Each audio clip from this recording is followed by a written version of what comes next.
এবার ওয়েস্ট ইন্ডিজের বিপক্ষে প্রথম টেস্টে হার ও দ্বিতীয় টেস্টে রীতিমতো ধুঁকতে থাকা বাংলাদেশ দলের ওয়ানডে স্কোয়াড ঘোষণা বিসিবির। নানা জল্পনা কল্পনার পর টেস্টের মতো ওয়ানডে সিরিজেও থাকবেন না বাংলার ক্রিকেটের প্রাণ সাকিব আল হাসান। টেস্ট বিপর্যয় কাটিয়ে মেহেদী হাসান মিরাজের দল কি পারবে ওয়ানডে সিরিজের ট্র্যাকে ফিরতে? কেমনই বা হতে পারে ওয়ানডে সিরিজের প্রথম ম্যাচের একাদশ? তাই নিয়ে বিস্তারিত থাকছে রিপোর্টে। এবারের ক্যারিবীয় সফরটা একেবারেই ভালো যাচ্ছে না বাংলাদেশ দলের। এন্টিগায় স্বাগতিক ওয়েস্ট ইন্ডিজের বিপক্ষে সিরিজের প্রথম টেস্ট ম্যাচে বিপর্যয় মেনে নেওয়ার পর জ্যামাইকার কিংস্টনের সাবিনা পার্কে চলমান দ্বিতীয় টেস্টের অগ্রগতিও খুব একটা সুখকর নয়। দ্বিতীয় টেস্টেও এক প্রকার দিশেহারা হয়ে পড়েছেন বাংলার বাঘেরা, কোনোভাবেই যেন ফিরতে পারছেন না কাঙ্ক্ষিত ছন্দে।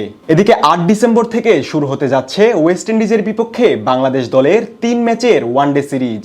রবিবার ওয়ার্নার পার্ক ভেন্যুতে বাংলাদেশ সময় সন্ধ্যা 7:30টায় ওয়েস্ট ইন্ডিজের মুখোমুখি হবে বাংলাদেশ। বাংলার কাপ্তান মেহেদী হাসান মিরাজের দল কি পারবে টেস্টের গ্লানি গুছিয়ে ওয়ানডে সিরিজে কামব্যাক করতে? এসব নিয়ে যখন প্রশ্নের শেষ নেই, তখনই 14 সদস্যের ওয়ানডে স্কোয়াড ঘোষণা করে ফেলেছেন বিসিবি। টেস্ট সিরিজে না থাকার পর নানান জল্পনা কল্পনা শেষে গোটা ওয়ানডে সিরিজেও দেখা যাবে না দেশসেরা অলরাউন্ডার সাকিব আল হাসানকে। বিসিবি ঘোষিত 14 সদস্যের স্কোয়াডে আছেন অধিনায়ক মেহেদী হাসান মিরাজ, লিটন কুমার দাস, তানজিদ হাসান তামিম, সৌম্য সরকার, পারভেজ ইমন, মাহমুদুল্লাহ রিয়াদ, জাকের আলী, আফিফ হোসেন, রিশাদ হোসেন, নাসুম আহমেদ, তাসকিন আহমেদ, হাসান মাহমুদ, শরীফুল ইসলাম, তানজিম সাকিব ও নাহিদ রানা। এবার প্রশ্ন আসে, এদের মধ্যে কে কে থাকতে পারেন টাইগারদের প্রথম ওয়ানডে একাদশে?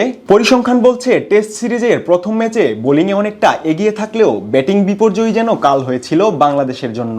বাংলাদেশের পেসাররা নিয়মিত ভালো বোলিং করলেও ব্যাটিংয়ের ব্যর্থতার কারণে জয়ের দ্বার প্রান্তে পৌঁছাতে সক্ষম হচ্ছে না টিম টাইগার্স। এমন পরিস্থিতিতে ওডিআই সিরিজের প্রথম ম্যাচ দিয়ে ছন্দে ফিরতে ব্যাটিং লাইন আপকে ঢেলে সাজানোর বিকল্প নেই বাংলাদেশ দলের। টিম টাইগার্সের সম্ভাব্য একাদশে ওপেনিং জুটিতে একসাথে দেখা যেতে পারে জুনিয়র তামিম খ্যাত তানজিদ হাসান তামিম ও সৌম্য সরকারকে। ওয়ান ডাউন সামলাতে পারেন অলরাউন্ডার অধিনায়ক মেহেদী হাসান মিরাজ। মিডল অর্ডারের 4 নম্বর পজিশনে থাকতে পারেন লিটন কুমার দাস। 5 নম্বরে দেখা যেতে পারে বাংলাদেশ দলের বিপদের কাণ্ডারি ব্যাটিং লাইনের অন্যতম ভরসা এভারকুলেস্ট প্লেয়ার মাহমুদুল্লাহ রিয়াদকে। 6 নম্বর পজিশনে খেলতে পারেন আফিফ হোসেন ধ্রুব এবং 7 নম্বর পজিশনে দেখা যেতে পারে প্রথম টেস্টে অর্ধশতক ছোঁয়া জাকের কিংবা রিশাদকে। বোলিং ডিপার্টমেন্টে সাকিবের শূন্যস্থান পূরণ করে স্পিনের ছড়ি ঘোরাতে পারেন মেহেদী হাসান মিরাজ ও নাসুম আহমেদ। প্রথম টেস্টে 6 উইকেট শিকার করা তাসকিন আহমেদ হতে পারেন পেস আক্রমণের অন্যতম ভরসা। সাথে শরীফুল ইসলাম ও নাহিদ রানাও থাকতে পারেন পেসার সেকশনে। আর কিপিংয়ে যথারীতি থাকতে পারেন লিটন কুমার দাস। টেস্ট বিপর্যয় কাটিয়ে ওয়ানডে ফরম্যাটে বাঘেদের গর্জন ফেরাতে কেমন একাদশ গঠন করা হয়, এখন তার উপরই যেন চোখ বাংলার কোটি ক্রিকেট ভক্তদের।